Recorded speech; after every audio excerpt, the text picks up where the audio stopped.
So ladies and gentlemen, welcome back to the TCM community, and today we have, it's a very special day. We're here in Denmark, in Jutland, which is, we're near the city of Horsens, and I'm with Camilla Gliemann, who is I'm the educational manager. Educational manager Yes. of Akupunktur Academy. Could you tell me more about about your academy? Yes. Well, first of all, we're very proud that we're the first education in Denmark to have a evaluation, which is on bachelor level. Okay, okay. So we had that 2 years ago, 2.5 years ago, and we were the first school to get that. So we're very, very proud about that. Yeah, of course. And we still the education with the highest amount of teaching hours and clinical hours, and almost 700 more than most of the other schools. So now we have 4 schools in Denmark that has a level 6, which is bachelor level, but they have a lot less hours and clinical hours than we do. And we are, of course, education, and that's the main thing that we do, is teaching students. But we do a lot of courses for people who maybe just have an interest in like Qigong or Tuina, or even Shiatsu, or something that is not particular Chinese medicine, but more like Asian medicine, or like ear acupuncture that is more maybe Western, or sticking needles in another sense, and massage and stuff like that. And also for people who maybe graduated like 20 years ago. So postgraduate seminars or courses. Yes, and because we now have the level 6, we also have like an update of so people who maybe they graduated like 10, 20, even 30 years ago. So now they can come in and do now they can come in and they can upgrade their education and have a level 6. Okay. Yeah. But so, for example, a Tuina or Shiatsu course, or is it, how many hours, how many days is it? That's typical, just an introduction. Okay. Yeah. So we do like a Chinese teacher where he has Qigong certification that is like half a year. Okay. So that's one of the things that our students can choose. They can choose from topics like Qigong or cosmetic acupuncture, many different things. So each student can choose whatever they like. And That's it can be like a longer course, but typically Tuina, acupressure, Shiatsu, and so on. That would be just a weekend or 2 for introduction. Okay. Yeah. Okay. But you also have like a main course, for example, acupuncture or foundations. Yes, that's a 3-year. That's 3 years. Yes. So explain to me, how is this divided in these 3 years? It's actually for a lot of people it's 4 years because they have to do all the medical stuff. So that's 1 year. That's typically 1 year, 1.5 year. So we try to tell people to do it before. Sometimes people do it within the 3 years. But it's, if you're working full time and you have a full time study, and maybe you have a couple of kids, and so it's hard work. Yeah. People do it. But they do that elsewhere. Actually, we have been teaching all the medical stuff, but our teachers are now on maternity leave, so so not this year. But you could also do it usually here. we do it here. Okay, yes. nice. But then we have doctors and nurses and midwives and physiotherapists and other that have that, so they don't need it, so they can just start right away on the acupuncture education or the Chinese medicine. Would you say that that's a very high percentage of the people the students? When I started at the school 20 years ago, it was not a lot of young people would see it as a possibility of making a living. Yeah, yeah, yeah. It was just an expensive thing to Yeah, do. okay. Yeah, and it still is. But you had to be very committed Yes. to do that. Yes. Yeah, yeah, yeah. Yeah, and brave, because you have to like throw yourself into making a business. Yeah, that's right. And it's more and more common in Denmark that people actually are, hired in clinics. Yes, that are already there. Let's get to the regulation of TCM in Denmark in a bit, but we were still talking about, so you have 1 or 1.5 year Western medicine? Yes. So like the division of the course, right? And then you have foundations? Yes. Mm-hmm. Then we have foundations, and then we have like the diagnostics and all the patterns and everything. We have psychology and first aid and... so this is all in the 3-4 years? Yes, Okay. but what I just mentioned is like the chronology in it. So you have the foundations, and after the foundations you have like the people you just saw who just started on the second semester, they will have their first aid next time. Oh, okay. Yes, so they have to do that, and of course stuff about safety and hygiene and as I said, psychology and interviewing. So the whole skill set you need for a therapist. Yes. Yeah. So we cover all of that, including the Chinese medicine. Okay, that's Yes. good. Yeah, that's great. Yeah. And then so I'm wondering, what year do you actually get to acupuncture points, or is that also right away? Right away. Yes. So it's all alongside each other. Yes. Oh, okay, Yes. so that's the difference. Yeah. So now we I do get that right away. The first day they start, within the first 15 minutes, I have them all take the pulse, because what you need is to practice. You need to get that sense, and you need to do that right away. And you need to understand that you don't wait to, a lot of people say, oh, I'll wait till I or know a little more. No, do it now, and you'll develop your skills. I like this. It's a very integrated way of going into, well, it's not like Chinese medicine. It's you're doing medicine, so you're also getting everything right from the start. And even when we have the Western medicine class, we try to put that in between. Like if you have like something about the brain, we would put some scalp acupuncture, just to show how to work with the brain, acupuncture wise. So we constantly try to think, how can we make this yin yang thing go hand in hand with the Western medicine, so it's not so separate. So we try to do that right away, and they have I think it's on day 5 they start using needles. Okay. So that means on day 4 they have like hygiene and safety and all of the things that can go wrong, and of course they only use needles like in hands and feet and safe places.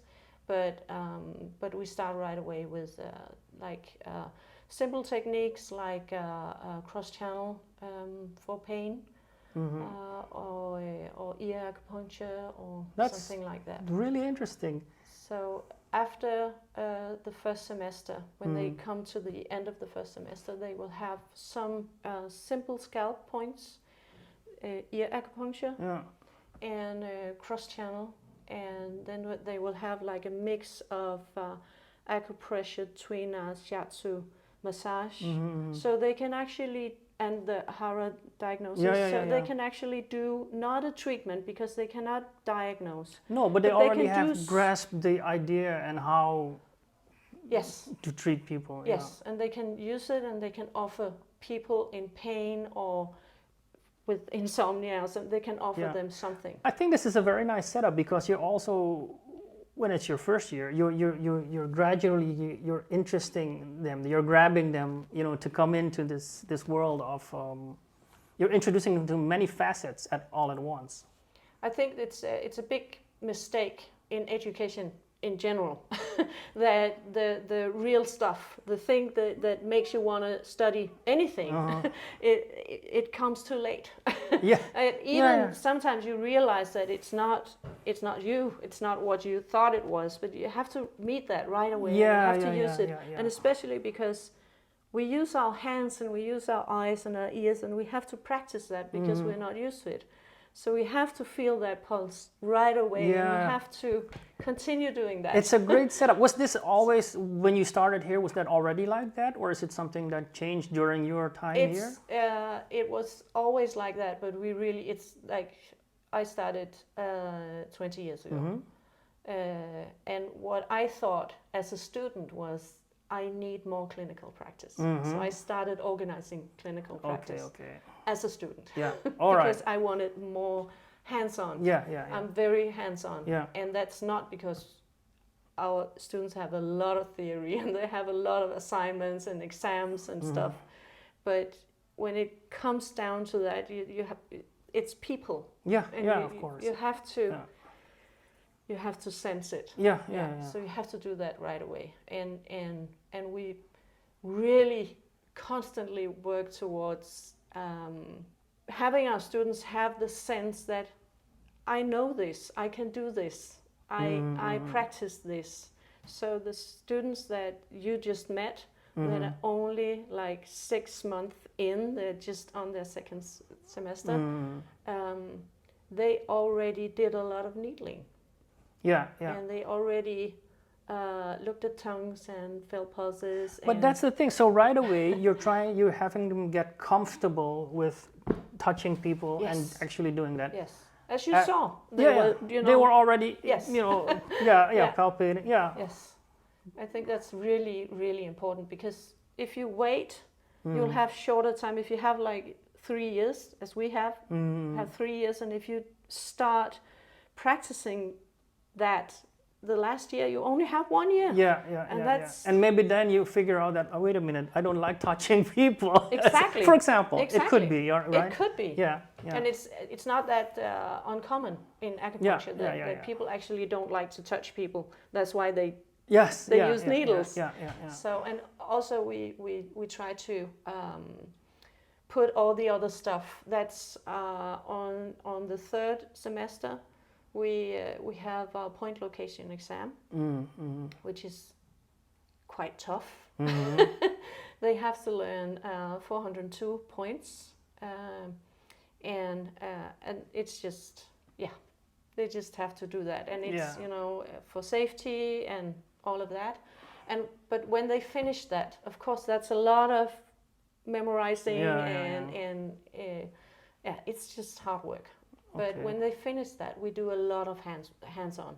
So after that, we have the moxibustion and the cupping and the gua sha and the tuina and all of, just doing and touching and listening. And of course, it has a lot of theory. But then you already... To do fire cupping, you actually have to do it. But the good thing is then they've already done the theory, so they already know the points. And, a story I heard Hui Zhang told me is that because you have, like, let's say people coming in from Copenhagen, then they have to stay over for the weekend or so. And they can actually stay over. Because it's quite expensive to, if you have to pay for your education or your course or whatever, and you have to pay for the transportation, and then you have to have a place to stay. And actually, sometimes it's very, very nice that people stay here, because then they, ask questions, or they have a study group. It's a study group. They have everything they need. They have, the benches and all the books and the needles and the cups, and they have everything they need. It's like a TCM student sleepover dream. It's like, you have everything you want. And we sometimes we have students that just, like, one year we had some students that made like a pyjamas party, and they watched the Kung Fu Panda. Really? Yes, because I told them, you will look at it very different now. Chinese medicine. Of course. So they did. So they had pizza and red wine, and it's nice. Nice, really nice. So we also think a lot about our community, and students should feel that this is like a second home, because they will spend a lot of time here. Yeah, I have to say it feels really cozy. It's a nice building. I like all the light, the natural light, and all the glass that's being used here. And you moved here not so long ago, right? Not too long ago. 20. Yeah, okay. 3 years ago. Yeah. It's a nice place. Really. We're very happy to be here. Yes, yeah, and I'm glad that you can sense that. Yeah, that it is a nice place. And a lot of people say that, but I really mean that. If you spend a lot of money, you study hard, you stay away from friends and family for 3 years. It has to be nice to be here. Yeah. You have to feel happy at least some of the time, and not just. We're gonna make it. No. It has to be. So we actually do a lot. We try a lot to make it like when we did when the class finished their first semester, we had dinner together, and like celebrated that. Now you can do this, and you have a certificate that you can do this, and you pass the exam, and everything is good. Yeah. And have a nice summer holiday. Yeah. Great. So. Well, the thing is, I was talking to Hui Zhang just now, and I asked him, like, why would you, because he teaches in Danish now as well, right? Yes. And I said, why would you teach in Danish when, it could also be in English, for example. And he said, because by law here, well, not because of that, but what was striking to me is by law here, when you're treating people, patients, it has to be in Danish. Yes. Which of course makes sense, because they have to fully understand what you're saying. The communication has to be. Yeah, and you have to write the journal so anyone can read it. So if I had to read his journal and it was in Chinese. Yeah, of course. Yeah. So that's not okay. No. Yeah. I had a lot of talks with other people, and because I get to interview a lot of people all over the world, I see different educational systems. And what's lacking in many Western countries is that pure integration, like you have anatomy and talking about fascia and all that stuff. My totally dream scenario is that, like, to have a folk high school. Yes. And you could take like the first semester, the first half year, and you could actually live there, stay there, and eat according to the organ clock. Okay. Do qigong. Experience on your own body, just like the universities in China. Yes, and of course learn the Western medicine within a Chinese medicine concept. So you could say, this is like things going in and out the cell. This is yin yang. This is deficiency. Vacuity, whatever you call it, and so on. It's like this is the same as. I totally like this idea. I share this dream with Camilla. It's a really nice dream.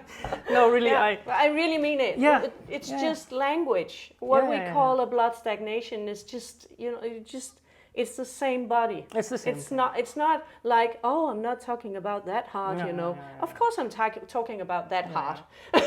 Of course I am, but it's the same language. We just have to learn 2 different accents. Yes. Exactly. Okay. So I think that's my dream scenario, to be able to do that, to actually integrate it totally. I'm gonna synchronize. It will be very expensive. Yeah. It will cost that people will actually have to study full time, and it's not a possibility in Denmark. Not yet. Not yet. Yeah, it's totally my ambition. Yeah. Okay. Well, it was great you having me over here and at your wonderful school. I really enjoyed this interview, and me too. Hope to be back soon. You're welcome. Anytime. Okay. Thanks, guys. See you next time.